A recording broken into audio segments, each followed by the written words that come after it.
95 વર્ષે દાદા મૃત્યુ પામ્યા, 100 વર્ષ. હવે એનું શરીર પડ્યું છે ઘરમાં. સાંજે મૃત્યુ પામે ને પછી એની સ્મશાન યાત્રા સવારે નીકળે.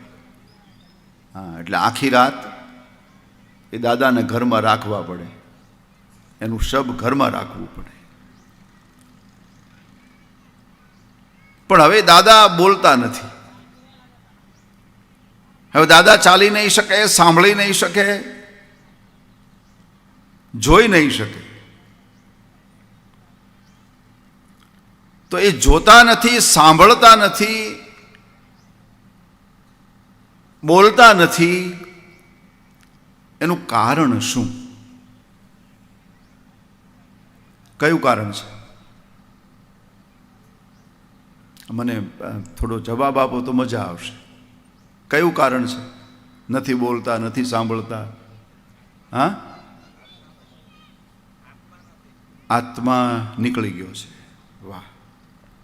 આ આત્મા નીકળી ગયો છે એટલે હવે બોલતા નથી, હવે સાંભળતા નથી, હવે આપણને જોતા નથી.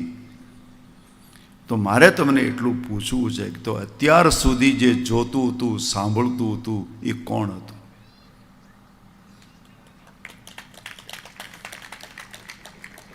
એ નીકળી ગયા પછી જોવાનું બંધ, સાંભળવાનું બંધ,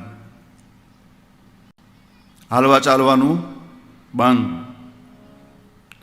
તો પછી અત્યાર સુધી જોતો હતો, સાંભળતો હતો, હાલતો કોણ હતો? આનો ગંભીરતાપૂર્વક વિચાર કરવો અને એને જાણી લેવો. એને આપણા શાસ્ત્રોમાં આત્મજ્ઞાન કહ્યું છે.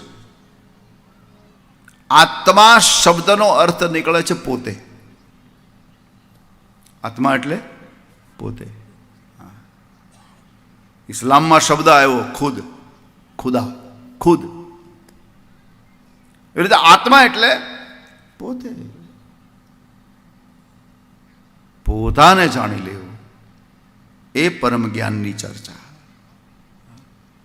ભાગવતની પૂર્ણાવતી આ શબ્દોથી થઈ છે. પરીક્ષિત રાજાને સુખદેવજીએ કહ્યું શું?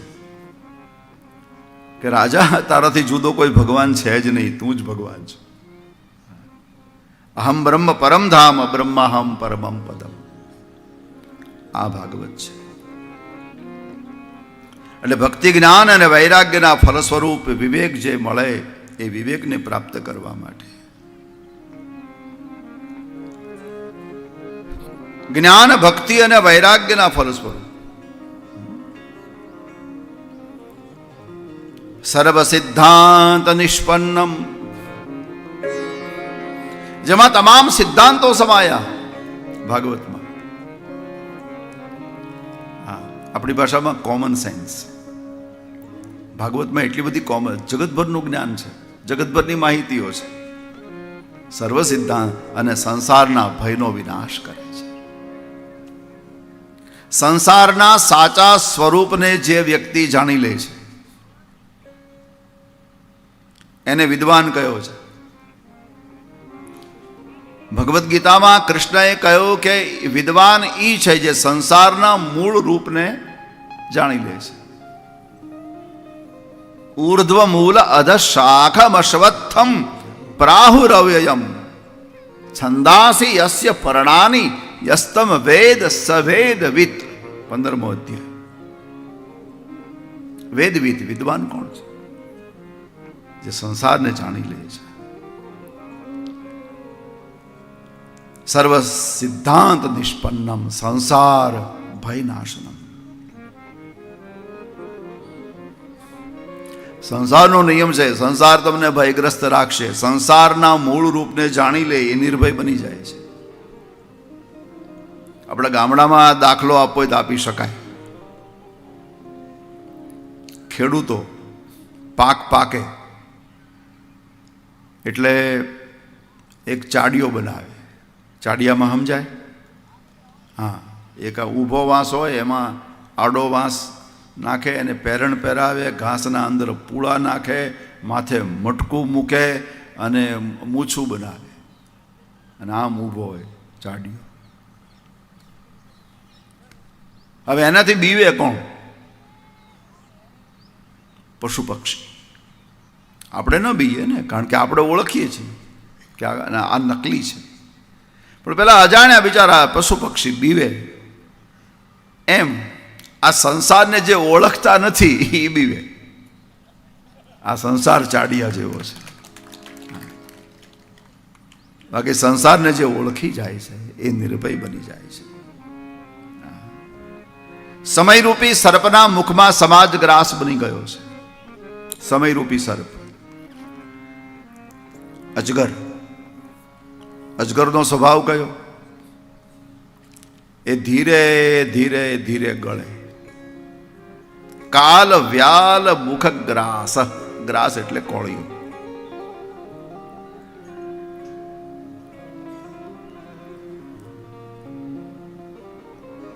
કાળ રૂપી સર્પ. કાળ એટલે સમય.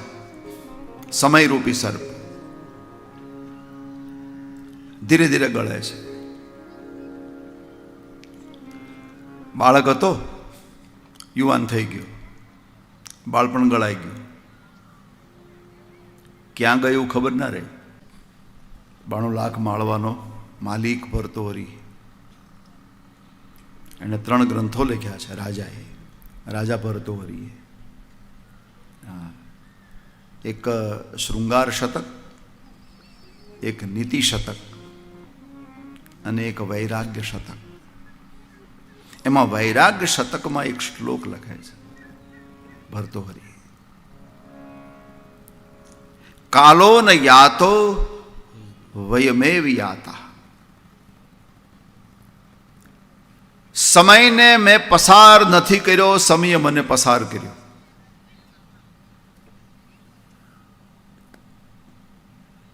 કેટલી અદ્ભુત વાત કરી. ઘણા એમ કહે ને આપણે શું ટાઈમ પાસ. હવે તું શું ટાઈમ પાસ કરતો? ટાઈમે તને પાસ કર્યો. જો ખબર ના રહી આપણે પાસ થઈ ગયા. હા, આપણે ત્યાં કોઈ મૃત્યુ પામે તો ગુજરાતીમાં તો બહુ સારો શબ્દ ગુજરી ગયા. હા, ગુજર ગયા. યહાં સે હમણાં ગુજર્યા હતા. ગુજર્યા એટલે નીકળી ગયા, ગુજરી ગયા. એ તો નીકળી ગયા. હા, પૂરું થઈ ગયું.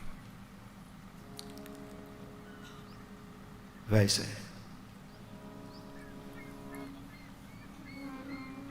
કાલો ન યાતો વયમેવ યાતા.